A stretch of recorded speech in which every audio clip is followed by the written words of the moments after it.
Hello, and welcome to the Archives. Today, today I'd like to talk about something that came live on April the 12th, 2017. And that is the NAPD's Most Wanted list, version 1.2.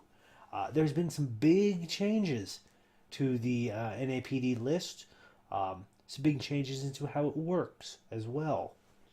And there's been a lot of people that have been being very vocal about it. A lot of people really like what they've done. A lot of people really hate what they've done. And I cast no dispersions on what the reasoning is behind either of them. I'm just here to talk about my opinions on the Most Wanted list. Now, me personally, I rather like what they've done so far with this, and I like how it's all shaking down for right now. Now, what the NAPD Most Wanted list has changed is the fact that the rules regarding it and the cards on it have changed. Before, each card on it would reduce your influence by, I think, its influence rating, or by one. I couldn't remember exactly which. But whatever it was, it would reduce your influence rating. So if you had 15 and you threw in an Eli, for example, it would be, I think, 1 or 2 less influence than you could spend. And then you had to pay influence on top of that. Because it was out of faction. If it was out of faction. Now, the way things are now, there's 3 basic rules to the NAPD Most Wanted list. One rule is that each copy of a card on this list has universal influence equal to its level. Universal influence is separate from printed influence, not a replacement. And universal influence always counts against an identity's influence limit, even if the card matches the identity's faction. So what these means is that there are currently level 1 cards and level 3 cards. Level 1 cards have a universal influence of 1. Level 3 cards have a universal influence of 3. If you wanted to use a card, let's say you wanted to use a Shaper card that had universal influence, which there are a couple. If you wanted to use one of those in a Shaper deck, you would have to pay the universal influence. If you wanted to use one of those in a criminal or an anarch deck, you would have to pay not only the universal influence, but also the card's influence as well, which really drains your influence limit. Now, let's take a look at the cards that they have. We'll take at the runner cards first. Now, there are 7 cards in the runners. There are 2 Shaper, 1 Criminal, and 4 Anarch cards that have 1 universal influence each. The Shaper cards are Cerebus Lady H1. So it has a universal influence of 1 for Shapers. And for anyone else, it has a total influence, a universal plus card, of 4 for each copy of it in your deck. The other one is Clone Chip. Clone Chip being the one that you could trash to install a program from your heap, paying the install cost. It has universal influence of 1 for Shapers. For anyone else, it's a total influence of 3 per card. So to have 3 copies of Clone Chip, that's 9 influence to anyone that isn't a Shaper. Next we have Temujin Contract for the criminals. Now Temujin Contract is one that came out recently, and it saw quite a lot of play. It's a pretty good money card. It has a universal influence of 1. It has a card influence of 2, so that's a total influence of 3 for each copy you want in a deck that isn't a criminal. Now, onto the uh, onto the Anarch cards. Sorry, we have Wildside, which is 3 influence normally for Anarchs, but it costs them 1 universal influence. It costs criminals and shapers and any of the mini factions as well 4 influence for 1 copy.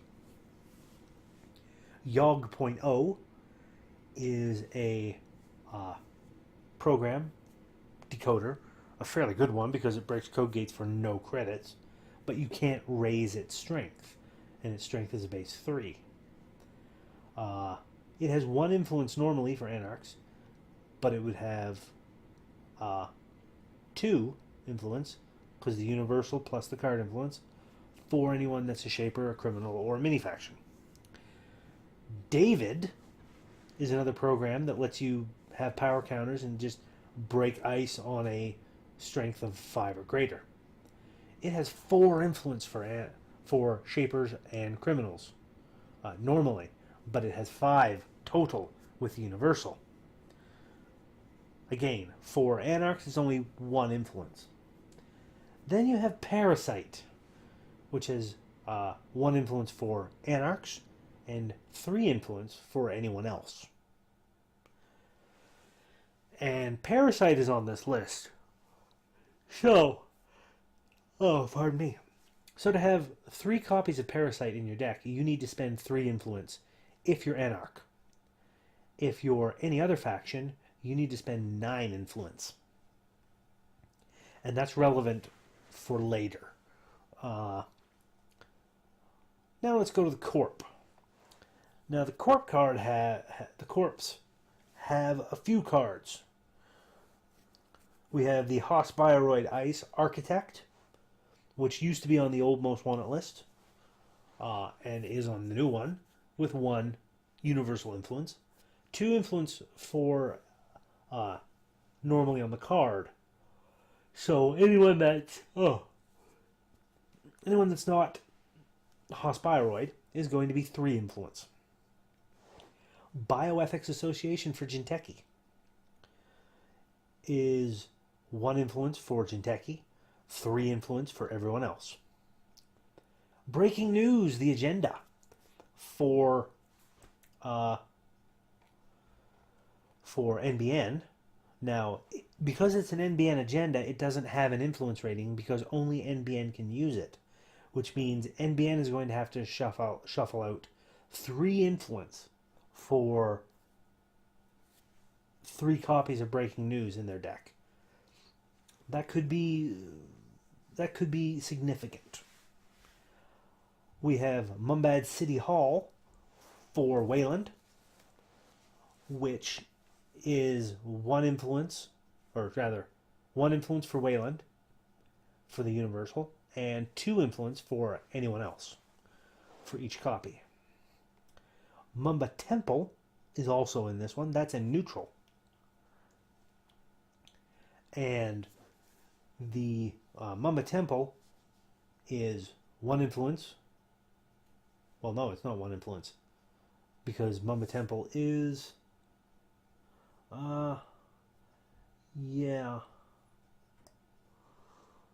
it basically, Mumba Influence has 0 influence if you have 15 or fewer ice in your deck. But if you don't have 15 or fewer ice, it's going to cost you 2 influence on the card plus 1 universal. So depending on how much ice you have in your deck, Mumba Temple will cost any of the corps using it either 1 influence per card or 3 influence per card.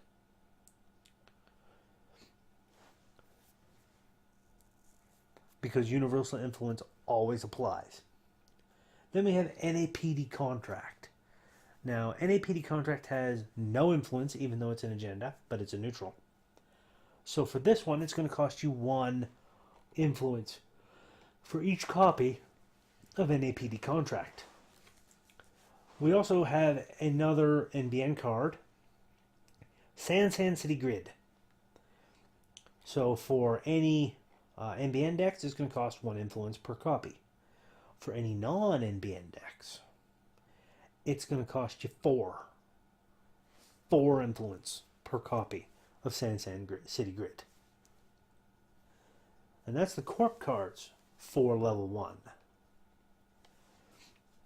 Now let's go to level 3. There's no level 2 yet, but they've said that they're keeping their options open with regard to that. Level 3 influence. So level 3 means that each card on this list has 3 universal influence, which means it will cost anyone that wants to use one at least 3 influence, depending on if the card has any influence or not. So the first card on that list is Blackmail. If the Corp has at least 1 bad pub, make them run. The Corp cannot res ice for the duration of the run. Simple, to the point, effective. It has no influence normally, but because of universal influence, it now costs 3 per card you want in your deck. We have DDoS. You trash this virtual resource, and the Corp cannot res the outermost piece of ice during a run on any server. That's brutal. I have been on the receiving end of this. It is brutal. And it is 3 influence for Anarchs. But for anyone that isn't an Anarch, it's going to cost 6 influence. 3 on the card and the 3 universal together. 6 influence for 1 copy. You want 3 copies of that card, that's 18 influence. Which means you're basically building a deck. Oh, pardon me. You're basically going to be building a deck around DDoS in that regard. You have to. And the only way to do that is to use one of the mini factions. So about the only mini faction I can see this going into would be like Apex. Quite possibly. Faust is also on this. It has 3 influence for Anarchs, 5 influence for anyone else. 5 influence. That's insane. Rumor Mill. Rumor Mill is one that has received much hate since it's come out. It is 3 influence for Anarchs now because of the Universal, and 5 influence for anyone else. So this is a card that isn't going to see a lot of play outside of Anarch. Lastly, on the Corp side, we have, I think it's Cypher, which is the console that works together with Parasite to basically trash ice extremely easily. Because Cypher lets you reduce your hand size by 1 and once per turn, and lower the strength of ice that you're encountering to 0. So with that combination, Cypher and Parasite, you as the Corp could literally res like a strength 10 piece of ice. And all the runner would have to do before the current most wanted list is install Parasite on it, make a run, and lower their hand size by 1 till the end of the run. They don't even take damage. They just lower their hand size by 1. Strength of that ice goes to 0, and it's trash because Parasite's on it. So you just wasted however many credits resing a strength 10 ice for them to destroy it in 1 turn. It was a severe unbalance to the game in terms of many things. So Cypher now costs 3 influence for Anarchs and 4 influence for everyone else. So, for Anarchs that like to use the Cypher Parasite, you can still do it. However, it is going to cost you, as an Anarch, 9 influence to have 3 copies of Seifer, and 3 more influence to have 3 copies of Parasite. So that's 12 influence out of what is probably 15 if you're playing most of the Anarchs. That's a hefty installation for that particular thing. That's got to be your whole strategy then, which is not optimal, we'll say. So those are the cards on the runner side. And on the corpse side, there's only one level 3, and it is Sensi Actors Union. When your turn begins, you may draw 3 cards if there's no ice protecting this server. If you do, add 1 card from HQ to the bottom of R&D. So you draw 3, put 1 on the bottom. Great for tucking away agendas, but could be problematical otherwise. But it now costs 3 universal influence for NBN for each copy, but it costs 5 influence for everyone else that isn't NBN. And those are the cards that are on the most wanted list. They are pretty nasty overall, but I think, despite all the upcry and uproar about this particular most wanted list and how people hate it, I personally like it. I do. I like what they've done. I look forward to seeing what other changes are coming down the pipe, but I think it's kind of needed this. Especially since Seifer came out and caused a whole bunch of trouble. I don't think Seifer was intended to be used with Parasite. I think Seifer was intended to be used with like NFR and Sunya. But that's just me. That's just me. So that's going to be it for this episode of The Archives. Thank you all so much for watching. As always, if you like what I'm doing, please give that like button a tap. Give that subscribe button a tap as well if you haven't already, so you can be kept apprised of when I do new videos. And throw a comment in the comment section. What do you think about the new most wanted list that's out there? Please throw a comment in that comment section. Let me know. I'd like to get a discussion going with some people. And keep it civil, please. And until next time, my friends, keep running.